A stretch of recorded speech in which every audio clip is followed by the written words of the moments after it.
అంటే 2025 last trading day రోజు అయితే మార్కెట్ అంటే గిఫ్ట్ నిఫ్టీ ఇండికేట్ చేసినట్టు కొంచెం స్లైట్లీ పాజిటివ్గా అయితే ఓపెన్ అవ్వడం జరిగింది. తర్వాత కొంచెం నెగిటివ్లోకి వెళ్ళినా మళ్ళీ పుంజుకొని పాజిటివ్ వైపు అయితే దూసుకువెళ్తుంది మార్కెట్. ప్రజెంట్ చూసుకుంటే నిఫ్టీ చూసుకుంటే 202 పాయింట్లు పాజిటివ్గానే ట్రేడ్ అవుతుంది. 26,141 దగ్గర అంటే ప్రజెంట్ రన్ అవుతుంది. సెన్సెక్స్ చూసుకుంటే 650 పాయింట్లు పాజిటివ్నే రన్ అవుతుంది అండ్ 85,325 దగ్గర ట్రేడ్ అవుతుంది. బ్యాంక్ నిఫ్టీ చూసుకుంటే 467 పాయింట్లు పాజిటివ్నే ట్రేడ్ అవుతుంది. 59,640 దగ్గర అయితే ప్రజెంట్ రన్ అవుతుంది. మిడ్ అండ్ స్మాల్ క్యాప్ చూసుకున్నా ఇంచుమించు 1% అయితే పెరగడం జరిగింది. అండ్ తర్వాత compare to dollar rupee value వచ్చేసి 89.85 దగ్గర ప్రజెంట్ ట్రేడ్ అవ్వడం జరుగుతుంది. సిల్వర్ చూసుకుంటే నిన్న ఒక్కరోజే లాస్ట్ 1 వీక్ నుంచి చూసుకుంటే ఒక 20-30% అయితే పడిపోవడం మనం అబ్జర్వ్ చేయొచ్చు. ఓవరాల్గా కమ్యూడిటీ మార్కెట్ కన్నా ఈక్విటీ మార్కెట్ కన్నా కమ్యూడిటీ మార్కెట్లో అయితే డ్రాస్టిక్ ట్రెండ్స్ అయితే బాగా చేంజ్ అవ్వడం జరుగుతుంది. సో ఓవరాల్గా 2026లో మార్కెట్ ఎలా ఉంటుంది, ఈ లాస్ట్ ట్రేడింగ్ డే 2025, రేపటి నుంచి January 1, 2026 ఎలా ఉంటుంది మనం తెలుసుకుందాం. ఇప్పుడు మనతో పాటు జీవి సత్యనారాయణ గారు ఉన్నారు. Sir good afternoon. Good afternoon sir. ఓవరాల్గా మార్కెట్ లాస్ట్ ఇయర్గా అయితే లాస్ట్ ట్రేడింగ్ డే తర్వాత మీకు ముందుగా అడ్వాన్స్ హ్యాపీ న్యూ ఇయర్. ఓవరాల్గా 2026 మార్కెట్ ఎలా అంటే 2025 గురించి ఒక మాటలో ఏం చెప్తారు, 2026 ఎలా ఉండొచ్చు, ఇన్వెస్టర్లు కానీ గోల్డ్కి సంబంధించింది కానీ ఏ విధంగా ఉంటుంది ఓవరాల్గా? ఓకే, 2025లో ఇన్వెస్టర్స్ సంపద 30 లక్షల కోట్లకి పెరగడం జరిగింది. అది గుడ్ న్యూస్. కాకపోతే కొనుక్కునే వాళ్ళందరికీ షేర్లు పెరగలేదు అనేది అది బ్యాడ్ న్యూస్. ఎందుకంటే ఇండెక్స్ వైజ్గా సెన్సెక్స్ వైజ్గా మన ఏదైతే మార్కెట్ క్యాపిటలైజేషన్ వైజ్గా 30 లక్షల కోట్లు పాజిటివ్ అనేది ఒకటి. ఇక రెండోది ఏంటిది, ఈ ఎక్కువ మందికి ఎందుకు అంటే మనం కొనుక్కునే షేర్లు పెరగలేదు కానీ సెన్సెక్స్ పెరిగింది, ప్రాఫిట్ వచ్చిందని చెప్తారు టీవీలలో వాటిల్లో, అంటే డేటా ప్రకారంగా అని చెప్తారు. కానీ వాళ్ళ దగ్గర ఉన్నటువంటి పోర్ట్ఫోలియోలో ఎక్కువ శాతం లాస్లోనే ఉన్నాయి ఇప్పటికి కూడా. ఏది వాళ్ళ కాడ ఉన్నటువంటి మిడ్ క్యాప్ అనుకోండి, స్మాల్ క్యాప్ అనుకోండి, లేకపోతే హైలో కొనుక్కున్న వాళ్ళు అనుకోండి, ఇవన్నీ కూడా ఒక వర్షన్. ఇకపోతే 2025 బాగానే ఉంది, ఇప్పుడు 2026 కూడా బాగానే ఉంటుంది. ఎందుకు ఉంటుందో చూద్దాం. ఈ 2025 ఎండింగ్ లో ఈ రోజు పాజిటివ్ లోనే నడుస్తుంది. ఎందుకు అంటే ఇప్పుడు సుమారు 595 పాయింట్ ప్లస్ లో ఉంది ఏది బిఎస్సి సెన్సెక్స్. ఇవాళ పాజిటివ్ లోనే క్లోజ్ అయింది ఒకటి, ఇయర్ ఎండ్ పాజిటివ్ లోనే క్లోజ్ అవుతుంది. తర్వాత ఈ రోజు ఏంటిది అంటే జనవరి ఏదైతే ఉందో ఎన్ఎస్సిది ఫ్యూచర్స్ ఓపెనింగ్ డే అనమాట ఈ రోజు. అందుకని ఈ రోజు క్లోజింగ్ పాజిటివ్ లోనే క్లోజ్ అయింది, రేపు కూడా పాజిటివ్ లోనే ఓపెన్ అవుతుంది. ఇక 2026 రేపు January 1 మనకి వర్కింగ్ డే, అది గమనించాలి. January 1 హాలిడే అనేది లేదు మనకి. కానీ వరల్డ్ మార్కెట్ లో, కమోడిటీస్ మార్కెట్ లో, ఇంటర్నేషనల్ మార్కెట్ లో హాలిడే. అంటే జనరల్ గా ఏం జరుగుతుంది, ఈ హాలిడేస్ ఎప్పుడు కూడా ఎలా కౌంట్ చేస్తారంటే January 1 క్రిస్మస్, గుడ్ ఫ్రైడే అట్లాంటివి అనుకోండి, వరల్డ్ మొత్తం హాలిడే ఉంటుంది. అప్పుడు కమోడిటీస్ వర్క్ చేయవు. కానీ January 1 అనేది వరల్డ్ హాలిడే కాబట్టి కమోడిటీస్ హాలిడే. మన ఈక్విటీ మార్కెట్ కి వర్కింగ్ డే రేపు మార్నింగ్ 9కి ప్రీ ఓపెన్ మార్కెట్ 9:15 to 3:30 వరకు మన ఈక్విటీ మార్కెట్ లో రన్ అయింది ఒకటి. ఇక తర్వాత ఈ సంవత్సరం అయితే గోల్డ్ సిల్వర్ ఈక్విటీ మార్కెట్ల కంటే కూడా గోల్డ్ సిల్వర్ లో మంచి రిటర్న్స్ వచ్చినాయి. గోల్డ్ సిల్వర్ అనుకోండి, కాపర్ అనుకోండి, అల్యూమినియం, ఏదైతే జింక్ ఉన్నాయో, ఏదైతే కమోడిటీస్ ఉన్నాయో అవి బాగా పాజిటివ్ లోకి రావడం జరిగింది. ఎందుకు వచ్చింది అనే దానికి ఏంటిదంటే, సంవత్సర కాలం అయింది ట్రంప్ ఎప్పుడైతే అధ్యక్షుడిగా ఎన్నుకోబడ్డాడో అక్కడి నుంచి కూడా ఈ ట్రేడ్ డీల్ తోటి ప్రతిరోజు ఏదో ఒక ఈవెంట్, ప్రతిరోజు ఏదో ఒక అనౌన్స్మెంట్, దాంతో షేర్ మార్కెట్ అనిశ్చిత పరిస్థితి ఏర్పడటం, ఈ మన గోల్డ్ సిల్వర్ మీద పాజిటివ్ ఉండటం, అవి బాగా పెరగడం జరిగింది ఈ సంవత్సర కాలం. ఇప్పటికి కూడా ఇంకా ట్రేడ్ డీల్ జరిగే దేశాలు ఉన్నాయి. ఇప్పుడు మంది ఉంది, ఇంతవరకు ఇంకా ట్రేడ్ డీల్ జరగలేదు. చైనా తోటి కొన్ని జరిగినాయి, కొన్ని జరగాలి. మళ్ళీ ఈ మధ్య కాలంలో వెనిజులా అని, నైజీరియా అని, ఇలా ఏదో ఒక న్యూస్ తోటి ఎప్పుడు కూడా షేర్ మార్కెట్ ఎప్పుడైతే అనిశ్చిత పరిస్థితుల్లో ఉందో గోల్డ్ సిల్వర్ బాగా పెరగడం జరిగింది, ఆల్ టైమ్ హైకి పెరగడం జరిగింది. ఈ గోల్డ్ ఏదైతే ఆల్ టైమ్ హైలో ఈ ఇయర్ లో ఇప్పటి వరకు అంటే January 1 to ఈ రోజుకి 66.86% రిటర్న్స్ రావడం జరిగింది. గోల్డ్. సిల్వర్ వచ్చేటప్పటికి 144.55% రిటర్న్స్ రావడం జరిగింది. కాపర్ వచ్చి 44% రిటర్న్స్ రావడం జరిగింది. 2026లో ఎందుకు ఉంటుంది మంచిగా అనే దానికి ఇప్పుడు 2025 ఎండింగ్ లో ఎప్పుడైతే మన ఎక్స్పోర్ట్స్ అన్ని ఆగిపోయి ఈ ట్రంప్ తో ట్రేడ్ డీల్ జరగలేదో జిఎస్టీ తగ్గించడం ఒకటి, ఈ జిఎస్టీ తగ్గించేటప్పటికి సేల్స్ పెరగడం, బ్యాంకులు, ఫైనాన్స్ కంపెనీలు, రియల్ ఎస్టేట్ వాటికి సేల్స్ పెరగటం. ఎప్పుడైతే ఈ జిఎస్టీ ఏదైతే తగ్గించిన తర్వాత అంటే ప్రతి నెలకి జిఎస్టీ పెరగడం జరుగుతుంది, అంటే ట్యాక్స్ రెవెన్యూ ఏదైతే ఉందో పెరగడం జరగటం. మళ్ళీ ప్రతి నెల ఈ ఎస్ఐపిలు అనుకోండి, మ్యూచువల్ ఫండ్స్ అనుకోండి, ఇన్ఫ్లో ఎక్కువ అవ్వటం. ఇప్పటికి 17 కోట్ల డిమాట్ అకౌంట్లు ఉన్నాయన్నమాట. అంటే ప్రతి నెల యాడ్ అయిపోతా ఉన్నాయి లక్షల్లో డిమాట్ అకౌంట్లు. అంటే మ్యూచువల్ ఫండ్స్ దగ్గర అనుకోండి, ఇన్వెస్టర్స్ దగ్గర అనుకోండి, డిమాట్ లో ఫండింగ్ అనుకోండి, విపరీతంగా ఇన్ఫ్లో వచ్చి ఉన్నది. రిజర్వ్ ఫండ్స్ ఉన్నాయి. ఆ ఫండ్స్ తోటి వాల్యూ ఉన్న స్టాక్స్ ఎప్పుడు వాల్యూ ఉంటూనే ఉంటాయి. కొనుక్కొని పెట్టుకోమనేది ఉద్దేశం. మళ్ళీ రేపటి నుంచి జనవరి 1 నుంచి అంటే ఇప్పుడు జనవరి అంటే మీరు మెయిన్గా మనం ప్రజెంట్ ఇంతకుముందు మీరు వీడియోలో కూడా చెప్పారు, ఒక ఇద్దరు కలిసి మాట్లాడుకున్నప్పుడు మెయిన్గా వస్తున్న టాపిక్ సిల్వర్ అండ్ గోల్డ్లో ఏది కొనాలి, సిల్వర్ ఇంకా కొనొచ్చా లేకపోతే ఆల్రెడీ 10% పడిపోవడం జరిగింది. సో 2026లో సిల్వర్ పైన ఇన్వెస్ట్మెంట్ చేయొచ్చా, బై అండ్ డిప్ అని కొంతమంది అంటున్నారు. సిల్వర్ లేదు మొత్తానికి మళ్ళీ క్రాష్ అవుతుంది, లాస్లోకి వెళ్తారని కొందరు అంటున్నారు. ఓవరాల్గా లాస్ట్ 1 ఇయర్ చూసుకుంటే 170% పెరిగింది సార్ ర్యాలీ. అయితే ఓవరాల్గా ఏం చెప్తారు, అంటే నెక్స్ట్ సిల్వర్ పైన ఇన్వెస్ట్ చేయొచ్చా లేదా 2026లో? ఓకే, గోల్డ్ సిల్వర్ ఎప్పుడు ఎవరి గ్రీనే 2026లో కూడా ఓకే. కాకపోతే ఈ 2 సంవత్సరాల్లో వచ్చినటువంటి రిటర్న్స్ వచ్చే సంవత్సరం వచ్చే సూచనలు నాకు కనపడట్లేదు. కానీ వచ్చే సంవత్సరం వచ్చేది కాపర్. ఈ కాపర్ ఏంటిది అంటే చైనా ఆల్రెడీ సిల్వర్కి ప్రత్యామ్నాయంగా వాడటం మొదలుపెట్టింది, కాపర్ కొనడం మొదలుపెట్టింది, కాపర్ కొంటూ వచ్చింది, కాపర్ రిజర్వులు పెంచుకుంటుంది.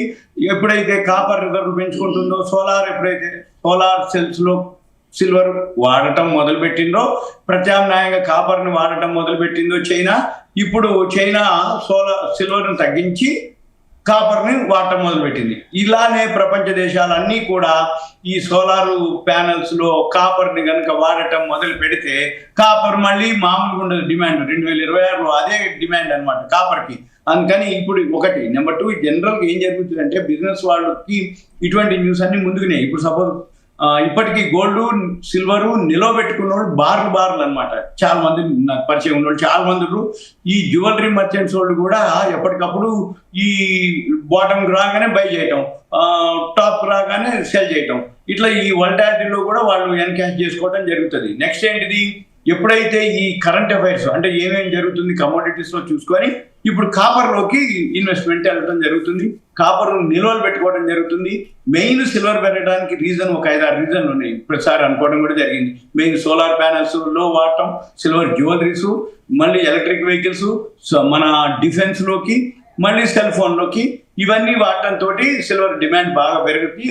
వీటన్నిటితో మెయిన్ ఇన్వెంటరీస్ నిల్వలు ఎప్పుడైతే తగ్గిపోయినాయో డిమాండ్ ఏర్పడటం, ధర పెరగటం, ఇవన్నీ జరిగినాయి ఇప్పటి వరకు. ఇప్పుడు జరిగేది ఏంటి, సిల్వర్ని యూసేజ్ తగ్గిస్తుంది కాబట్టి చైనా ఆటోమేటిక్గా కాపరు పెరిగే అవకాశాలు ఉన్నాయి. ఎప్పుడైతే కాపరు పెరగడం మొదలు పెడుతుందో ఇప్పటి నుంచి మామూలు ఇన్వెస్టర్స్ కూడా బిజినెస్ చేసేవాళ్ళు అనుకోండి, కాపర్ ట్రేడర్స్ అనుకోండి, కాపర్ ఏదైతే ఫోకస్ చేసే వాళ్ళు వాళ్ళ కృత్రిమంగా వాళ్ళు కూడా నిలవబెట్టుకోవడం జరుగుతుంది. ఎప్పుడైనా కానీ ధర పెరుగుతుంది అనగానే వాళ్ళు ఏం చేస్తారు, ఫస్టే బ్లాక్ మార్కెట్కి వెళ్ళిపోతుంది. అంటే గోడౌన్లోకి బయటికి మార్కెట్లోకి రానికుండా నిలవబెట్టుకుంటారు. అప్పుడు ఆర్టిఫిషియల్గా కృత్రిమంగా ధర ఏమవుతుంది, పెరిగే అవకాశాలు ఉంటాయి. అంటే రియల్ కంటే కూడా ఆర్టిఫిషియల్గా స్పెక్యులేషన్ జరుగుతుంది అన్నట్టు. అంటే నీ పెరుగుతుందనే ఉద్దేశంతో ఇన్వెస్ట్ చేసేవాళ్ళు కొద్దిమంది ఉంటారు, ట్రేడర్స్ అనమాట. అంటే నీ నిలవబెట్టుకి పెరిగినాక అమ్ముకుందాం అనుకునేటోళ్ళు ఉంటారు. అంటే ఒరిజినల్ షార్టేజ్ కంటే ఆర్టిఫిషియల్గా మళ్ళీ షార్టేజ్ ఎక్కువైతుంది. అందుకని 2026లో నా ప్రకారం కాపర్ అయితే మామూలు డిమాండ్ ఉండదు ఎవరికి అనమాట. అంటే గోల్డ్ సిల్వర్ ఎప్పుడైనా ఇన్వెస్ట్మెంట్ చేయొచ్చు. కాకపోతే ఏంటంటే ఇప్పుడు అక్టోబర్ 20వ తారీఖు నాడు మనము చూసినాం, ఏది షాప్స్ ముందు నిలబడి గోల్డ్ కోసం, కాయిన్స్ కోసం, గోల్డ్ కొనడం కోసం క్యూ కట్టారని. మళ్ళీ 2 నెలలు పట్టింది, దాన్ని దాటి పైకి పోవడం జరిగింది. 2 రోజుల కింద ఒక్కరోజే $200 కూడా ఫాలో అవడం జరిగింది పైనుంచి. అంటే 7,000, 6,000 ఏది గోల్డ్. సిల్వర్ 30,000, 35,000 కూడా మైనస్ అవ్వడం జరిగింది. ఎందుకు జరుగుతుంది ఏంటిదంటే ఈ 3 రోజుల కింద రష్యా ఉక్రెయిన్ శాంతి ఒప్పందాలు జరుగుతాయనేది ఒక న్యూస్. అయితే అది అయింది లేదు, ఏమి లేదు, మళ్ళీ మామూలు అయింది. మళ్ళీ వీటన్నిటితో చికాగో మర్కెంటైల్ ఎక్స్చేంజ్ వాళ్ళు ఈ మార్జిన్స్ బాగా పెంచడం జరిగింది. ఎప్పుడైతే స్పెక్యులేషన్ జరుగుతుందో, వాల్టాలిటీ బాగా పెరుగుతుందో, రోజు $100-150 గోల్డ్ అనుకోండి, అంటే 3,000, 3,500 లోకి హైకి డిఫరెన్స్ వస్తుందో ఆటోమేటిక్గా చికాగో మర్కెంటైల్ ఎక్స్చేంజ్ వాళ్ళు దాన్ని మార్జిన్ పెంచడం, దాంతోపాటు మన MCX లో కూడా మార్జిన్లు పెంచడం. ఇక ఒక 3 రోజుల కిందటి వరకు ఎవరైతే సెల్లింగ్, షార్ట్ సెల్లింగ్ 2 ఉంటుంది. సెల్లింగ్ అంటే మనం కొనుక్కున్నది అమ్మేదాన్ని సెల్లింగ్ అంటాం. అంటే ఇది తక్కువలో కొనుక్కున్నది పెరిగింది, అమ్ముకున్నారు, క్లోజ్. అయితే షార్ట్ సెల్లింగ్, వాళ్ళు అమ్మిన తర్వాత వాళ్ళు ఏం చేస్తారు, ప్రాఫిట్ బుక్ చేసి అరే ఇంకెంతవరకు పెరుగుతుందిలే అని షార్ట్ సెల్లింగ్ చేస్తారు. అంటే లేకుండా అమ్మంటాం, మార్జిన్ కట్టి షార్ట్ సెల్లింగ్. ఎప్పుడైతే రోజు పెరుగుతూ పోయిందో MTM అంటాం, మార్క్ టు మార్కెట్. ఈ మార్క్ టు మార్కెట్ ఎక్స్చేంజ్ ఏం చేస్తుంది, నువ్వు కొన్నావు లాభం వచ్చింది అమ్ముకో నీకు ఇస్తా పైసలు అంటది, నువ్వు అమ్మినవు రేటు పెరిగింది ఆ డిఫరెన్స్ లాస్ నువ్వు ఇచ్చేయాలంటది. ఏమంటే కట్ ఆఫ్ అయిపోతుంది మన అకౌంట్లోంచి. ఎప్పుడైతే అలా జరిగిందో మార్జిన్ షార్ట్ ఫాల్ రాగానే వాళ్ళందరినీ స్క్వేర్ ఆఫ్ చేసేసింది. అంటే వాళ్ళు లేరు, ఎగ్జిట్ అయిపోయారు. ఇక తర్వాత కొన్న వాళ్ళందరూ ఇక ఉంటారు, ఏంది కొన్నారు పెరిగింది ఆహా ఓహో అనుకుంటుంటారు. ఈ లోపల రోజు పెరుగుతుందిలే అని అమ్మరు, ఎందుకంటే అమ్మితే మళ్ళీ కొనలేమేమో అని. ఒక్కసారికి కిందికి వచ్చేటప్పటికి అమ్ముదామని అనుకునే లోపల మళ్ళీ కొంచెం పెరుగుతుంది. పెరగగానే అప్పుడు ఏమనిపిస్తుంది అంటే ఓహో మళ్ళీ పెరుగుతుంది కదా మనం ఉందాంలే అనుకుంటారు. మళ్ళీ ఏం చేస్తుంది ఇది, మళ్ళీ వాళ్ళు పడేసారు. అంటే ఒకరోజు ఏం చేస్తారు, నిన్ను టెంప్ట్ చేస్తుంది అనమాట, అంటే కొనుక్కోవడానికి. ఓకే, మళ్ళీ బాటంకి రాగానే ప్యానిక్ చేస్తారు, చేసి చివరికి ఇప్పుడు నిన్నటి వరకు అంటే 3 రోజుల కిందట వరకు ఎవరైతే షార్ట్ సెల్లింగ్ చేసారో వాళ్ళని బుక్ చేసేసింది మార్కెట్. ఇప్పుడు కొనుక్కున్న వాళ్ళని బుక్ చేస్తుంది మార్కెట్. అంటే ఏంటిది, హైలో ఎవరైతే అంటే కొనుక్కుని అమ్మకుండా ఉండి ఉన్న వాళ్ళు ఎవరైతే ఉన్నారో వాళ్ళు ఎవరైతే ప్రాఫిట్ బుక్ చేసుకోకుండా ఉంటారో రేట్ ఎప్పుడైతే ఫాల్ అవుతుందో మళ్ళీ వాళ్ళ మార్జిన్లు షార్ట్ ఫాల్ అయిపోతుంటాయి. కానీ లాంగ్ టర్మ్ లో అయితే ఓకే కదా sir? Okay, long term okay. ఇప్పుడు ఎక్స్పైరీ ఉంది, అదొకటి close, year end, financial year end ఏది అమెరికాలో. వీటన్నిటికీ రీజన్, వీటన్నిటితోటి UBS అని ఉంటుంది, యూనియన్ బ్యాంక్ ఆఫ్ స్విట్జర్లాండ్. వాళ్ళు ఏం చెప్తున్నారు, 2026లో గోల్డ్ పాజిటివే, సిల్వర్ పాజిటివే, మళ్ళీ గోల్డ్ మెన్ సాచోడు కూడా పాజిటివే. ఏంటిది 2026. ఇప్పుడు మనం 2025లోనూ ఎందుకు పాజిటివ్ అంటున్నారు, ఎందుకు మనం ఇన్వెస్టర్ ఏం చేయాలి?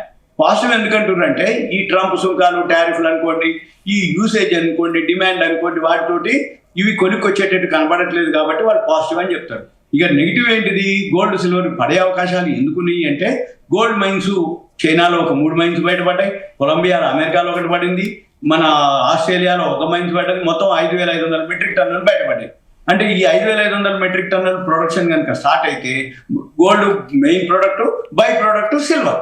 ఎప్పుడైనా ఈ బై ప్రోడక్ట్ ఎప్పుడైతే సిల్వర్ వచ్చేసిందో మార్కెట్లోకి వచ్చింది అనుకో, ఒకటే స్టార్ట్, ఒకటే సెంటిమెంట్. మార్కెట్ ఎప్పుడైనా కానీ పెరుగుతుంది, లాభం వస్తుంది అంటే ఇప్పుడే పెంచేస్తాడు.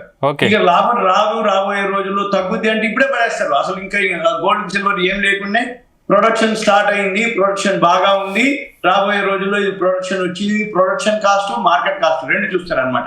అంటే గోల్డ్ మైన్స్ లోంచి ఎప్పుడైతే బయటకు వస్తుందో ప్రొడక్షన్ కాస్ట్ మార్కెట్లో ఉన్న ధర మార్కెట్లో ఉన్న ధర కంటే ప్రొడక్షన్ కాస్ట్ ఎంత తేడా వస్తుంది, ఎంత మిగులుతుంది అని అనేదానికి ఆ డేటా అంతా వాళ్ళ దగ్గర ఉంటుంది. ఇమీడియట్ గా ఫాల్ చేసేస్తారు. అంటే నీ కొనుక్కున్న వాళ్ళు కూడా బుక్ చేస్తారు. కాకపోతే లాంగ్ టర్మ్ ఇన్వెస్టర్లకు నో డౌట్ అంటే ఇన్వెస్ట్ చేయొచ్చు అనేది నా ఉద్దేశం. ఓకే, SIP ఉంటుంది, సిస్టమేటిక్ ETFలు ఉంటాయి. ఓకే, ఎందుకోసం అంటే అందరికి ఒక అవేర్నెస్ వచ్చేసింది. ఎప్పుడైతే అవేర్నెస్ వచ్చిందో ఆటోమేటిక్గా తగ్గినా పెరిగినా వాళ్ళు మార్కెట్లోనే ఉంటారు. ఒకసారి మార్కెట్లోకి ఎంటర్ అయిపోయినాక ఎగ్జిట్ ఉండదు. ఎందుకోసం అంటే గోల్డ్ సిల్వర్ పెరగడం తగ్గడం ట్రేడింగ్ చేయడం అలవాటు పడ్డ తర్వాత వాళ్ళకి ఏమనిపిస్తుంది అంటే ఇన్వెస్ట్మెంట్ చేయాలా, లేకపోతే ఇన్వెస్ట్ చేద్దాము, పెరిగినప్పుడు ఎగ్జిట్ అవుతాము, తక్కువైనప్పుడు ఎక్కువ శాతం చాలా మంది సాఫ్ట్వేర్ ఎంప్లాయీస్ అంతా కూడా బాటమ్ రాగానే ఎంటర్ ఎగ్జిట్ గ్రాఫ్లు ఉన్నాయి, స్కానర్లు ఉన్నాయి, స్క్రీనర్లు ఉన్నాయి, టెక్నికల్ ఇండికేటర్స్ ఉన్నాయి. సపోర్ట్ రాగానే వాళ్ళు కొనుక్కుంటారు, క్రెడిట్ కార్డు ద్వారా మళ్ళీ ఎగ్జిట్ అయిపోతారు, క్రెడిట్ కార్డు పే చేస్తారు. చాలా మంది ఉన్నారు, ఒక్కొక్కరి దగ్గర 20-30 అసలు ఇంకొక అయితే కొన్ని 100 క్రెడిట్ కార్డులు ఉన్న వాళ్ళు కూడా ఉన్నారు. అంటే ఒక మనిషికి ఎన్ని క్రెడిట్ కార్డులు ఎలిజిబిలిటీ ఉంటుందో, ఎన్ని బ్యాంకులు ఉన్నాయో, ఎన్ని ఇస్తాయో అన్ని తీసుకుంటారు అనమాట. తీసుకొని ఈ గోల్డ్ సిల్వరే ప్యూర్లీ బాటమ్ వచ్చినప్పుడు బై చేయటం, కొంచెం వాళ్ళ క్రెడిట్ కార్డు పేమెంట్ వచ్చే టైంకి ఎంత మార్జిన్ వచ్చినా 1% రాని 5%, 2-3% వచ్చినా కానీ ఎగ్జిట్ అవుతుంది. Okay sir, thank you sir, thank you very much. మళ్ళీ మీకు నూతన సంవత్సర శుభాకాంక్షలు, హ్యాపీ న్యూ ఇయర్. మీకు కూడా మన వ్యూయర్స్ కూడా న్యూ ఇయర్ శుభాకాంక్షలు. ఓకే సార్, సో ఇది ఇవాల్టి market updates. Keep watching Zee Telugu news.